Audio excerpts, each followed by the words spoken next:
My background is in public accounting. I started out in public accounting. I was doing accounting work for employee benefit plans and got into compliance work that way with employee benefit plans.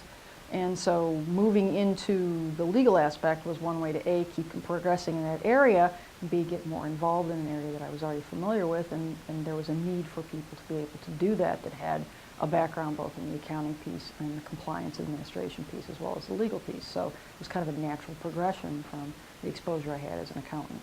But I have a background in writing and in journalism. The idea is to write clearly and effectively, which means when you're writing a plan document, when you're writing an employee communication, when you're writing a letter to a client explaining something about employee benefit plans, that discipline helps because you can write in a more effective and plain manner so that it's understandable to the reader.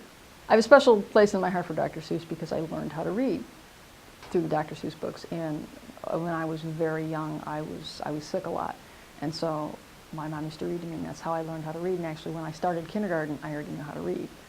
And so there's a special place in my heart for, just the way you learn to read with Dr. Seuss. And then when you reread him as an adult, you understand there's so much more going on there because he wrote them primarily for children, but he also had adult themes going on in there. So I have a collection of reproductions, both of his book illustrations, as well as what's called his secret art, which is artwork he did for himself. It wasn't for publication, but his widow is now releasing those in limited editions, and some of those are they're just fascinating. He obviously liked cats, so that I have in common with him, and there's cats are a very strong theme through a lot of his work. But it's nice to have something that I like, is something to collect. Some of the pieces have appreciating value, which is just kind of a nice benefit. But they're bright, they're cheerful, they're colorful, and everybody kind of relates to them. That's the other thing. Everybody has a Dr. Seuss book they remember from their childhood, and it's so enduring. It doesn't matter how old you are. You instantly recognize it, and it's something that everybody has in common.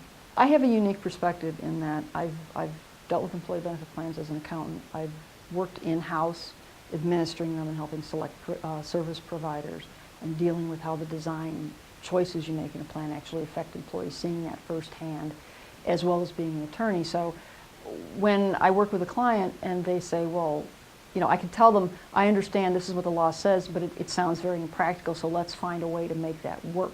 Because I know what that's like. I know it's like being on the employer side, to have to communicate that to employees, to have to live within those parameters. So it's a different perspective. I've been something other than an attorney in my life, and I've been something other than an attorney dealing with benefit plans. So I think that perspective helps a lot because I can relate to the employer and say, let's find a way that makes this work for you, understanding the practical constraints of actually doing this and administering those plans on a day-to-day basis.